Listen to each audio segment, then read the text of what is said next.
Sabe o que é um stop loss?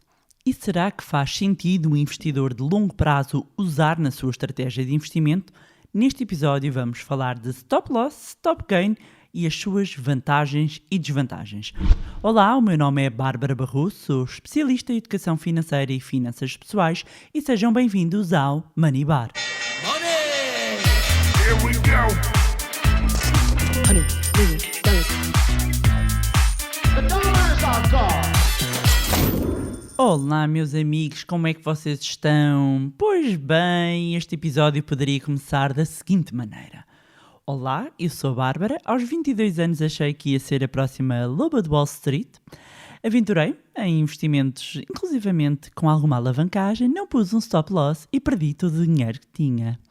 Sim, esta história é verídica, sim, aconteceu comigo. Sim, perdi o dinheiro que tinha, meus amigos. Eu até comecei a trabalhar cedo, tinha umas poupanças e ver assim o dinheiro a esfumar-se, simplesmente porque, a bem da verdade, a ganância na altura, a ganância não tem outro nome, amigos. Eu estou-me a autorrecriminar à minha pequenina loba de Wall Street, ali dos 20 anos, não é? Aliada à pouca literacia financeira que tinha, na altura, revelou-se bombástica, não é? E gostaram-me na pele e na carteira. E merecia ser filmada à minha cara, porque acho que era um misto de raiva, incredulidade, tristeza e mais uns quantos sentimentos. E porque soube exatamente o que é sentir na pele o facto de não controlar risco, neste episódio eu vou então explicar o que é uma ordem de stop loss, também porque já tinha tido pessoas que me perguntaram se usava e se fazia sentido usar ordens de stop loss, sobretudo nos investimentos de longo prazo, e porque é uma prática e uma recomendação clara de quem atua nos mercados financeiros, sobretudo para investidores de curto prazo. Mas nada melhor explicar então o que é isto de uma ordem stop loss. Stop loss é uma ordem de venda que é disparada automaticamente quando as ações, e vou centrar aqui sobretudo em ações, ok? Vamos pensar aqui e falar ao longo de todo o episódio, dando como exemplo ações, para ser mais fácil compreender aqui o conceito também. Portanto, vamos imaginar que nós colocamos uma determinada ordem e quando nós colocamos um limite, um stop loss, aqui é um stop à perda, ok? Stop loss, loss de perda. E, portanto, é disparada aqui uma ordem de venda automaticamente quando as ações atingem, não tem que ser só ações, falta dizer, mas estamos aqui a focar nas ações, quando as ações atingem um determinado limite de perda que deixou programado. E mesmo que não estejamos ali com a plataforma aberta, na corretora, vai acontecer, ok? Portanto, eu tenho, uma ação a 100 euros. E coloco o meu stop loss, vamos imaginar, 95 euros. As ações começaram a cair e caíram muito, têm vindo a cair e de repente, quando chega ali aos 95 euros, pum, dispara a ordem e é colocada uma ordem de venda. E já vou explicar que há vários tipos de ordem. Vou dar aqui um exemplo, pegando aqui no exemplo da Apple. Vamos imaginar, temos a cotação a rondar os 134 dólares, coloca um stop loss a 130 dólares. A ordem de venda vai ser enviada ao mercado quando as ações da Apple atingirem os 130 dólares. É olhar para este tipo de ordem, não é? Como um plano B. É aqui uma reação e no fundo o plano para o caso de o mercado evoluir ao contrário do que esperava. E volto a dizer, isto é uma prática muito recorrente, sobretudo a quem investe e atua no curto prazo. Portanto, quem procura maximizar os seus retornos quando quer fazer compra e venda de títulos no curto prazo, atenção que a maior parte das vezes, e deixar esta nota, o que eu tenho vindo aqui a falar ao longo dos vários anos é sempre numa ótica de investir em longo prazo. E porquê é que eu trago aqui, Bárbara, mas está a trazer aqui uma estratégia então de stop loss de curto prazo? Já lá vou e em que medida é que isto também pode ser usado para investidores de longo prazo. E quando nós estamos aqui a fazer, nós estamos a limitar as perdas. Quando colocamos uma ordem de stop loss, nós estamos a limitar as perdas e a impedir que o prejuízo continue aumentando. Okay? E dizer o prejuízo potencial, porque só há prejuízo ou só há ganhos quando as ordens são fechadas, ou seja, quando eu vendo um determinado título, comprei uma determinada ação da Apple, da Amazon, o que for, eu quando vejo, a minha posição está a valorizar, eu tenho ganhos potenciais, ou quando está em queda, eu tenho perdas potenciais. Eu só tenho efetivamente ganhos e efetivamente perdas quando eu vendo, quando eu concretizo, ok? Portanto, vantagens e desvantagens vamos enumerar aqui do stop loss. Bem, a principal vantagem é minimizar as perdas, não é? Quando eu vou colocar uma ordem significa que, ok, eu tolero perder até 10%, mas mais 10% eu não tolero, portanto a partir daí eu vendo. E há muita gente nos mercados, sobretudo, e isso verifica essencialmente em bear markets, e já aqui várias vezes mencionei, bear market, a designação de bear market, ou uma queda de mercado acentuada, é quando nós temos uma queda de pelo menos 20% desde o seu ponto máximo, e portanto, o que é que acontece? Muitas vezes, mesmo gestores de fundos têm nos seus fundos, têm nas suas carteiras, como também pequenos investidores, têm stop losses para perdas acima de 20%. O que é que significa? Quando temos bear markets, começamos a ver os stop losses todos a disparar. E isto depois, inclusivamente, acaba por exacerbar aqui um bocadinho o pânico e o sell-off. E é normal, então, haver este range de 15-20%, a partir de 15-20%, haver aqui a colocação de stop losses. Depois, os pequenos investidores, algumas pessoas, para rebalancear aqui a carteira, tentam fazer aqui um match entre as perdas e os ganhos, ou seja, de repente, um determinado título, olha, vou fechar a posição, estou com perdas de 15% e acho mesmo que ali já não vai recuperar, e depois tenho ganhos do outro lado e tentam fazer um match para minimizar o pagamento das mais-valias no IRS. Mas isto a nível de pequenos investidores, porque investidores profissionais, meus amigos, não investem através de contas privadas, ou seja, isto não vai ao IRS, tem veículos, tem empresas através das quais investem, ok? Depois há aqui outra vantagem que tem a ver com um bocadinho que é tranquilidade, ou seja, não é preciso estar sistematicamente a olhar para a bolsa, porque tem aqui o risco, não é? Calculado, digamos assim, não precisa de estar sempre, tem ali uma proteção.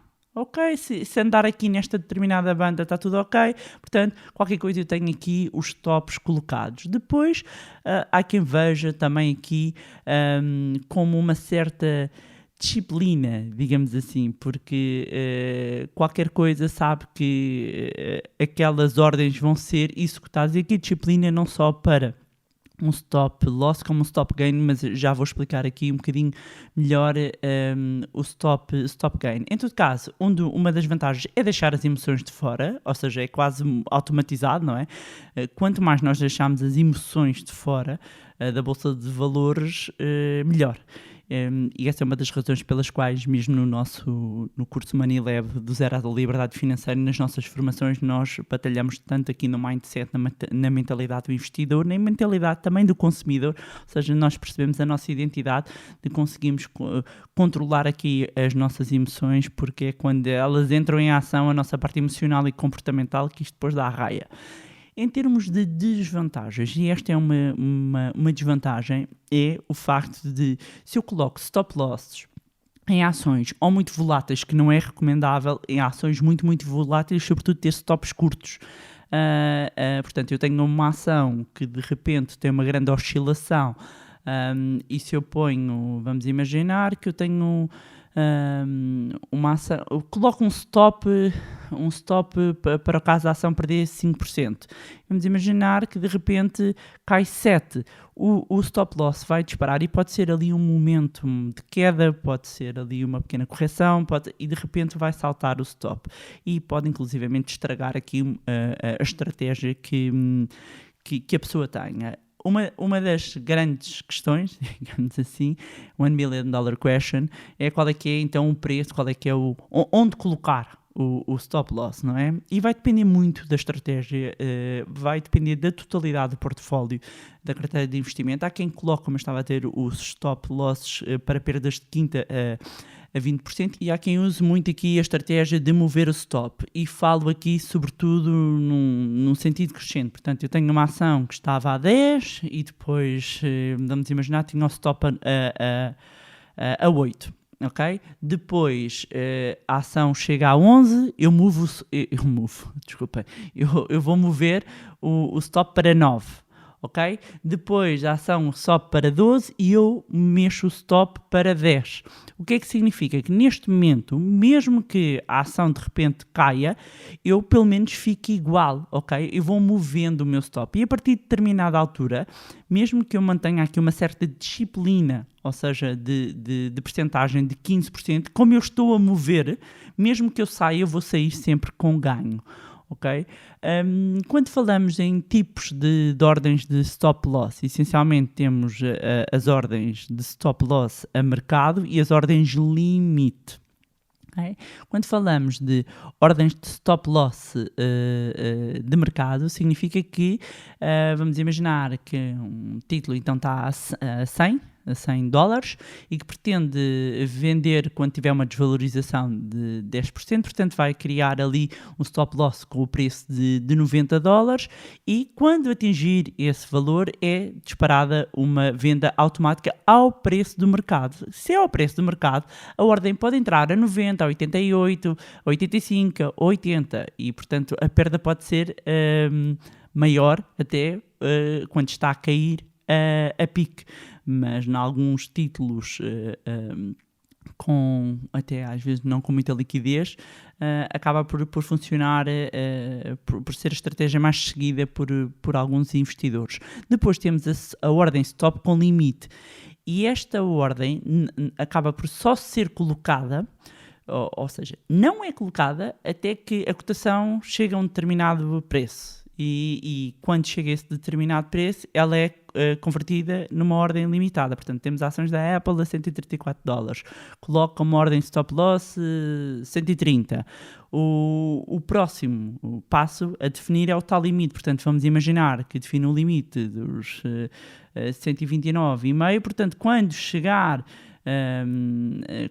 ali aos 130, é colocada uma ordem ao preço de 129,5, ok? Se tudo correr bem, a ordem é executada e consegue vender ao preço mínimo, se não, porque vamos imaginar que não há compradores dispostos a pagar esse preço, a ordem pode nunca ser executada e acabar por expirar. Depois temos outro tipo de ordem de venda, trailing stop, e é uma ordem que acompanha o mercado, ou seja, não necessita que sejam ajustadas manualmente, pode definir um preço em função de uma percentagem, ou seja, se o preço cair do título 15%, ou pode definir também um valor absoluto, ou seja, uma desvalorização de $10.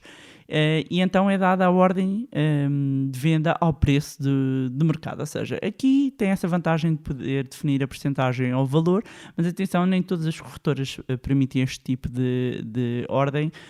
Portanto, no caso, começam a falar, vão ver as corretoras onde tem e não tem, mas as mais populares no mundo dos mercados financeiros, portanto, acaba por ter estas ordens disponíveis. Mas já sei que há algumas corretoras, algumas até low cost, que penso que não têm.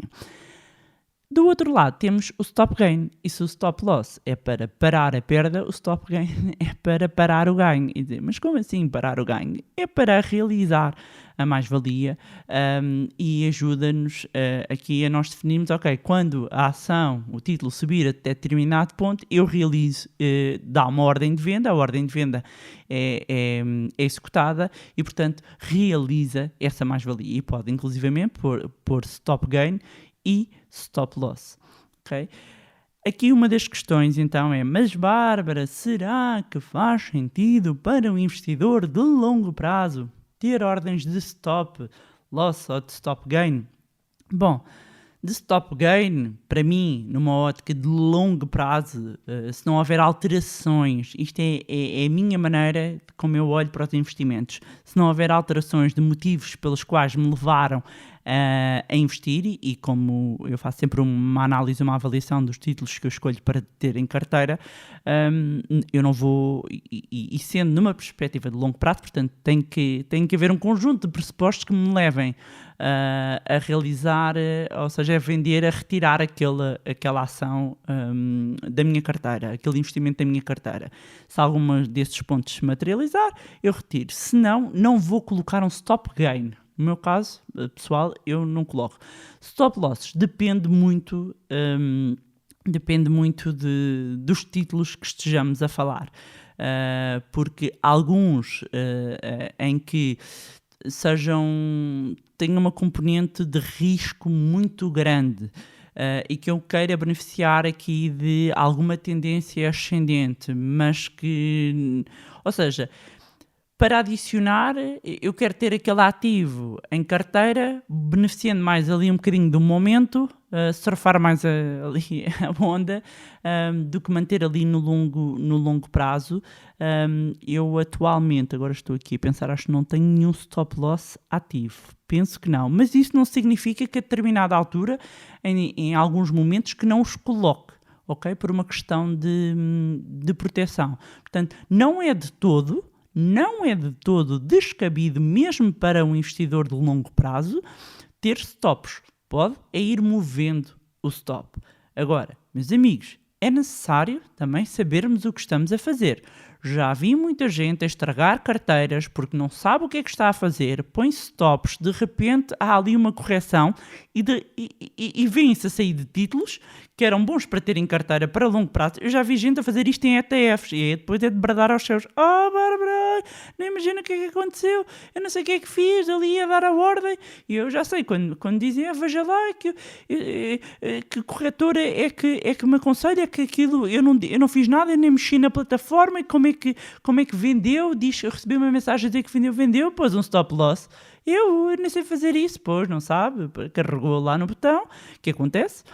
Carregou no botão, portanto, pôs um stop loss a um determinado valor, aquilo bateu naquele valor, executou a ordem, e agora você saiu do título. Bonito serviço. Portanto, muita atenção quando estamos a colocar aqui as ordens, e é preciso saber o que estamos a fazer. Ok? E pronto, era isto que tinha para vos trazer mais um magnífico episódio do podcast Money Bar. Agradecer a todos o carinho das vossas mensagens, partilhas e e-mails que nos têm enviado. Recomendar a quem ainda não fez que continue a acompanhar o nosso Market to Market no canal do YouTube do Money Lab. Vão ao canal do YouTube do Money Lab, subscrevam o canal, partilhem com amigos. No Money Lab temos procurado fazer vários conteúdos e trazer cada vez mais valor. Meus amigos, temos feito acrescentado valor de forma gratuita. A única coisa que eu vos peço é que sejam agentes da mudança e que partilhem. Acho que não é pedir muito, não é? Para quem queira continuar a acompanhar-nos, já sabem, podem seguir-nos nas nossas redes sociais, cujos links vou deixar na descrição. Juntarem-se ao nosso grupo de Telegram, não se esqueçam de subscrever a newsletter e, mais uma vez, não se esqueçam de subscrever o podcast onde estiverem a ouvir. Deixem também uma avaliação lá no iTunes para que mais pessoas tenham acesso a conteúdos de literacia financeira. Se gostaram do conteúdo e acham que vai ser útil para outras pessoas, partilhem. Quanto a nós, encontramos-nos no próximo Money Bar. Money! Here we go! Honey.